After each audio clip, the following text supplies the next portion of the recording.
Welcome to 3.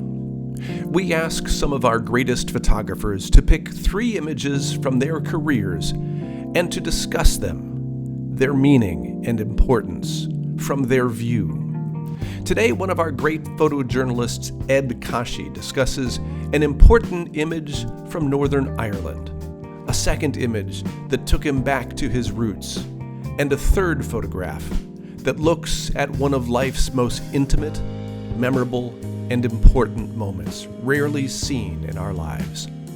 Ed Kashi is a filmmaker and educator dedicated to documenting the social and political issues that define our times. His sensitive eye and an intimate relationship to his subjects are signatures of his work. This is our 3 conversation with Ed Kashi. Well, you know, the number 3 is very dear to me. I actually published a book in 2008 called 3, which was a series of triptychs. I didn't know that. Yeah, I should have known that. Sorry. But okay, so I chose each of the 3 images for different reasons. They're not, necessarily the most important images, they all had different criteria. Let's launch in. Let's look at your first image from 1989, which is from Northern Ireland. And I think you said that this is a personal project or from a personal project. So tell us about this. Yeah, so this image of a boy jumping over a bonfire is in the city of Derry in Northern Ireland, and it was part of a 3-year-long project and the first serious documentary project that I was able to accomplish or produce, where I looked at the Protestant community of Northern Ireland. I picked this image for a few reasons. First of all, I love it. I love the energy of it and the graphic quality, and this is an image that represents a different time in my evolution as a photographer, where I was using a Leica and film, and it wasn't like, motor drive. So it's sort of like, I'd like to believe that my reflexes are even better now, but you really have to have good timing and reflexes then. And the other reason I chose it is because it's the cover of my new book, which is A Period in Time. Shameless plug, but actually this is a retrospective book of the first 45 years of my career, being published by UT Press, UT Austin Press in Texas, and the Briscoe Center for American Studies, with whom they acquired my archives last year. So that's a different conversation, but just wanted to, so for me, this image, for whatever reason, last year when I was going through 45 years of my work and thinking about, how was I going to put this book that I, have the tremendous privilege and gratitude to have been able to produce. First of all, whenever you produce a book, do you put an image on the cover? And for whatever reason, this image just kind of percolated up as one that would reflect a kind of energy and a kind of timelessness. And this book, A Period in Time, is really about looking at, a 45-year period in time. So there was something about it that both graphically and symbolically carried a lot of weight. Beyond that element with the book, it's just an image that I love, and I've continued to come back to over the decades as an image that's just really special. And it also represents, in my evolution, really in my very young career at that point, kind of like I finally produced a project I was proud of, and I was making images that I always dreamed of when I fell in love with photography as a 18-year-old, 19-year-old, that, one day I might make work like that. So you took on this project as a personal project. Were you working as a professional when this image was taken? Yeah. So what's interesting and really poignant and profound about that project for me is that at that point in my career, I was out of university about 9 years. I had moved to San Francisco from New York, and I had established myself as like probably one of the busiest, if not the busiest, editorial photographer in the Bay Area. I was literally doing, 10 to 15 magazine shoots a week, which in today's world doesn't make sense because, you're lucky if you get 10 magazine shoots in a month or maybe even a year at this point. Anyway, but that was then in the early 1980s. But I realized, like, I was mostly covering Silicon Valley, doing portraits. It was for the magazines, Time, Newsweek, Fortune, Forbes, Business Week, So I was like working for the magazines I always dreamed of working for, but I wasn't doing the kind of work, that sort of made me fall in love with this medium, where I wanted to be a visual storyteller and work on social and political issues. And so the Northern Ireland project was really that point where, about a decade out of university, I'm successful in material terms and, in terms of busyness and all that. I was miserable and realizing I needed to pivot. And this was the pivot. I came into this project, a very dear friend, Andrew Ross, who has since passed away, but he was a staff writer for the San Francisco Examiner. And we were mates and we had done some work together. And he was like, "Hey, I'm going to Northern Ireland. You want to come?" I went and actually wasn't paid. I didn't even have my expenses covered. But, one of the things I've always even to today, I mean, I'm in the Mississippi Delta right now working on investing in my own work. But even, from the beginning of my career, I knew how important it was to always have a personal project, to always be investing in yourself, in your own work, in your own vision, and in the things that you really care about, And while assignment work is fabulous and often, in some cases, might lead you and teach you about the world or things that you then make into a personal project. In this case, going with a newspaper reporter in 1988, 20th anniversary of the Troubles. And then my mind was just blown open by what I saw there, the feeling of Northern Ireland.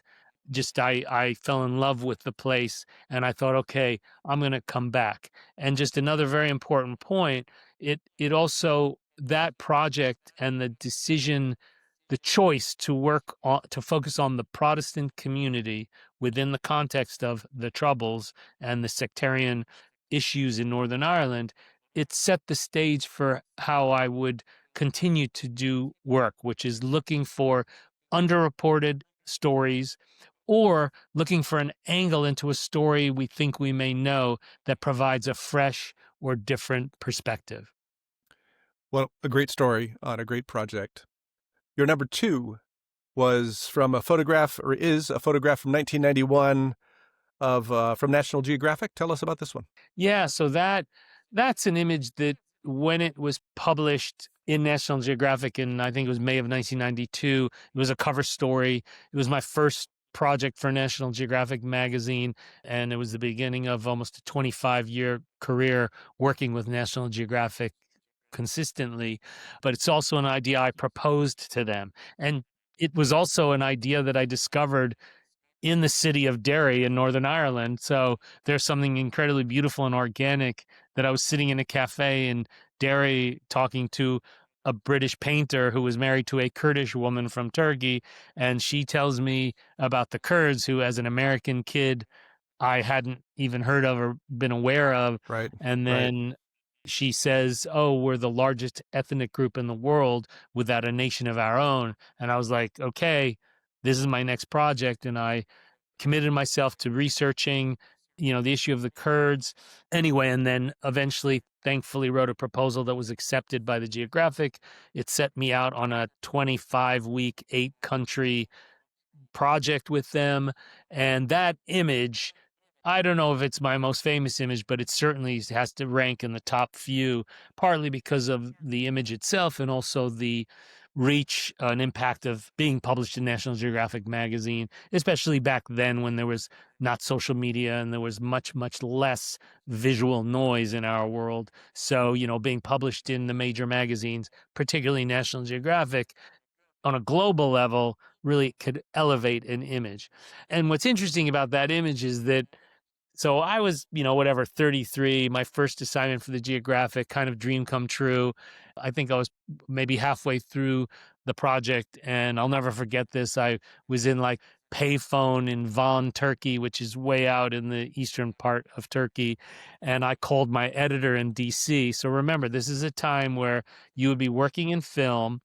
In this case, I was gone for 2 to 3 month stints. I've got hundreds of rolls of film I've shot that's sitting in a bag hopefully safe in a hotel room, but I have no Hopefully idea. safe. Yeah.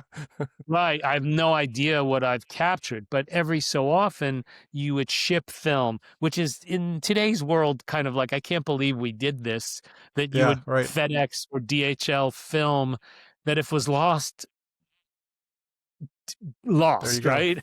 Yeah. Not a hard drive that isn't backed up and all that. Anyway, and my editor, so I called her and, she basically was like, we're not happy with the work you've done so far. We're thinking of pulling you Oh. out of the field. No, I mean, Oh literally. And I'm my. in like this payphone in the middle of nowhere. And I'm just thinking, my life is over. The world is coming to an end. And then she said, why don't you just go back to Diyarbakir, which was the sort of capital city of the Kurdish area of Turkey.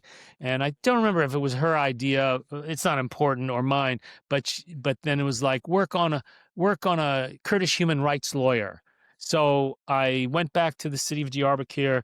I found a Kurdish human rights lawyer. And then 3 days later, I'm in this courtroom, which was a terrorist courtroom where Turkey would prosecute suspected members of the PKK, which was the Kurdistan Workers' Party, which was fighting a separatist war against the Turks. And I made that image. I think I was able to make 4 or 5 frames before the judge like pointed at me and said, sit down. And I realized, like, whoa, okay, clearly I've crossed the line here. So I like serendipitously, took the roll of film out of the camera, stuck it in my sock, reloaded my camera just in case they stopped me or frisked me. Anyway, they didn't. I got out. Picture was published, and it became a very important image in my career. It won awards that year in POYi, but also when the issue came out, the Turkish government banned all copies of that issue of National Geographic Wow. and changed their access to those courts, and media was afterwards not allowed in. So that Well, image had it's an many ripples for myself personally, professionally, and then in terms of the sort of political situation in Turkey vis-a-vis the Kurds. looking at the images you're talking about, and then the access to it, the angle is just an angle of a criminal trial or a trial for somebody that you just don't get. It's and that I've never seen. Do you remember what the trial was for, or what she was being Yeah, so charged I don't with? remember her name. I have it in my notes, but she was suspected of being a member of the PKK, this Okay. terrorist group. Yeah, and in some ways they were a terrorist group, even though I'm sympathetic to the Turkish cause. They killed and hurt many Turkish police and military and civilians. But, again, the Turks have been very bad in how they've dealt with their Kurdish minority. And actually, something like 1 out of 5 citizens of Turkey are Kurdish. Anyway, that's a different conversation. I'm happy to dive deeper, but I can go down that rabbit hole. But and that's partly why I do this work, because I care about these issues. And another thing I have to say about that project is my parents are from Baghdad, and they immigrated to New York in 1940. And I grew up as an American kid. I didn't grow up as like an Iraqi American. I grew up as an American kid, pretty much rejecting all of that stuff. Yeah. And it was Yeah. so the Kurds, I really thank the Kurds and that project for introducing me to the land that my parents come from, and beginning a decades long education and exposure to that world. And I just want to add this, that I am going next Monday to Iraqi Kurdistan to take part in a Kurdish festival where I'm like, it appears I'm the marquee artist, and they're doing a big exhibition of my work. So again, just for those who are listening, who are either engaged in a photographic life or are thinking about it, just think about that. This is work I did 34 years ago, and I published a book eventually on this work. And now, 34 years later, I am being invited back by the people to not only celebrate my work, but celebrate their culture. I mean, I Yeah. mean, Your your that's culture. beyond money. That's beyond publication. Yeah. That's like, that's amazing. And I'm very thankful that I've lived long enough and worked long enough and produced some bodies of work that would ever resonate and stand the test of time. So again, this is what I always dreamed of. And so I feel ridiculous gratitude that some of these things are able to happen for me, that we can create work that is more than just about servicing the media. Well, congratulations. I think it's a testament to the greatness of the imagery and the work and the meaning of the work that you have produced over your career, and certainly there. Your number 3 image, Yeah. we come back to this country, to West Virginia from 2000. Tell us about this image. Well, this image was from a long-term project, almost 8 years, that I did with my wife, Julie Winokur, who was a writer, then became a filmmaker in the course of this project, and who I'm here in the Mississippi Delta with now, working on a book together. But this was a project we called Aging in America. And really I kickstarted that project in 1995 because I had done so much work at that point overseas, and I kind of I was just having these moments where I'd be in a place, and no matter how much homework I did, no matter how great my fixer or interpreter was, I would realize, like, so much of the time I don't understand what's going on around me. And so I thought, you know what? I need to turn my camera on my own culture, on my own society. And so as I looked around for what would be one of the great themes of my lifetime in the great tradition of documentary photography, aging just kept on coming up. Now, if I was really strategic, I probably wouldn't have chose that because it's not very sexy. It was, a lot of editors and publications.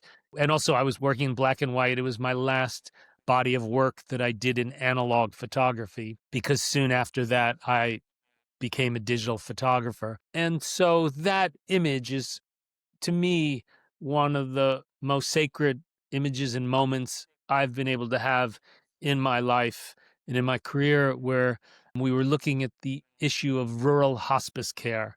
And we found this incredible organization in West Virginia that was doing this work. And thankfully they let us in. And I think we must have had visited 8 or 9 different families who had an elder in some form of hospice care.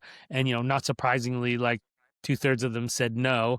No, you can't come and photograph, Yeah. whatever, my dying family member. But thankfully, this family, Arden Peters, who's the elder gentleman, he's 90 years old in this picture, and his wife, Maxine, is 90 years old. They'd been married for 70 years. It's a farmhouse in rural West Virginia.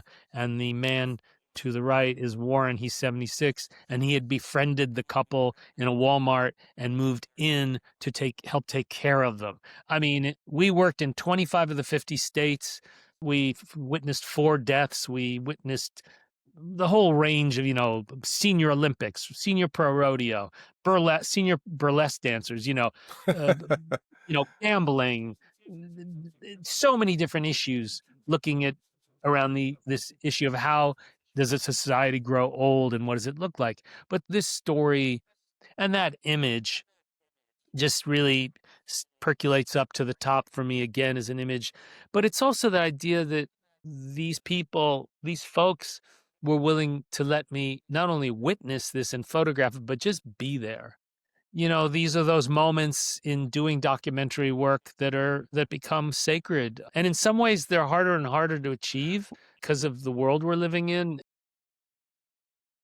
Having been through a circumstance like this recently with a father who's passed in Virginia, in rural Virginia, and having just returned from Colorado, visiting another side of the family that is aging as well. It is a story that is should be told, that so Yeah. that people can understand it. So nicely done.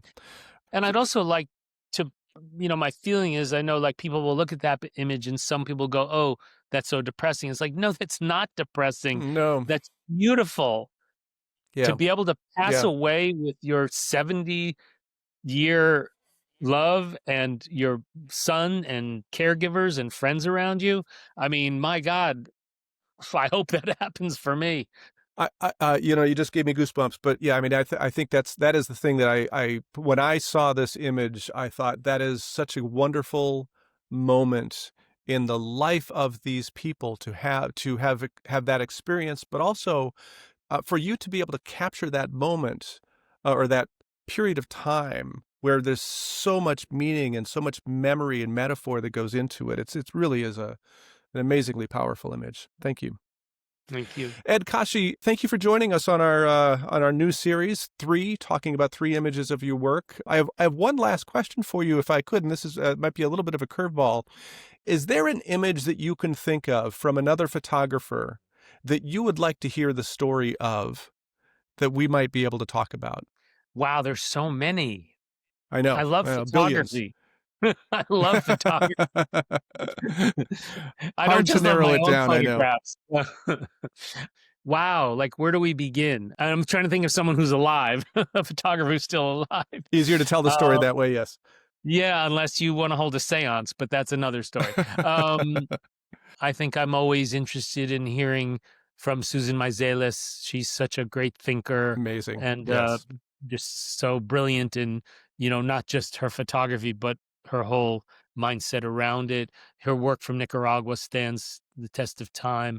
Is there an image of hers that comes to mind, a specific one that Well, I mean, I hate to be maybe cliche, but the cover of her book, Nicaragua, just these yeah, sort of badass looking Sandinistas behind the barricade. And I think also that was a time in the late 70s where there was something startling about seeing an yeah. image like that. The intimacy and everything, the color, the way they were dressed. But do I only get one person? Can I get three? You take no. Take as many as you like, yes. Um, well, someone else who just, I would say Gideon Mendel, who's a South African photographer based in London. He won the Eugene Smith Award back in the 90s for his groundbreaking black and white work on AIDS in Africa when AIDS was exploding. But what I love about his work is then years later, he went back to South Africa and did a new project where it was about people who had survived AIDS, and he did it, or Excellent. HIV, and he did it in color, and he did like portraits. What I appreciate about his work is, again, the thoughtfulness that he went from the, classic hardcore beautiful black and white imagery of these dramatic situations of Africans dying and sick, but then realized, like, it's this idea of reimagining how we use photography in the world. So it's Yeah. not just Yeah. about reinforcing tropes, but it's also about showing strength and resilience and all that. So that's another one. Love it. Thank you. Did you have a third, or is you gonna Oh, I keep on going. I don't want to like overwhelm, but Okay. well, I'm trying to think of someone more like contemporary. I would probably have to say Ashley Gilbertson, Oh, I who don't is know her. also a colleague of mine at VII Photo. But that image he made of Sergeant Goodman on January 6th, where, basically what a hero that Capitol Police officer was, where he understood what was going on and he realized that the mob was going for the Senate chamber and he Oh, that actually was redirected them. And wow. so that's an image that really stands out as not just a strong photojournalistic image of capturing a moment or a news event, but also has its own artistry. Ashley put so much heart and soul into his work. And we cannot forget that January 6th happened because we're in a moment where history is being erased. So it is. Ed Kashi, thank you so much again for joining us on the Crit House for our new series 3, talking about 3 of your images. One of our great photojournalists, one of our great photographers, one of our great artists. It's always a pleasure talking to you. Thank you so much. Thank you so much for having me. And thank you all for watching the Crit House.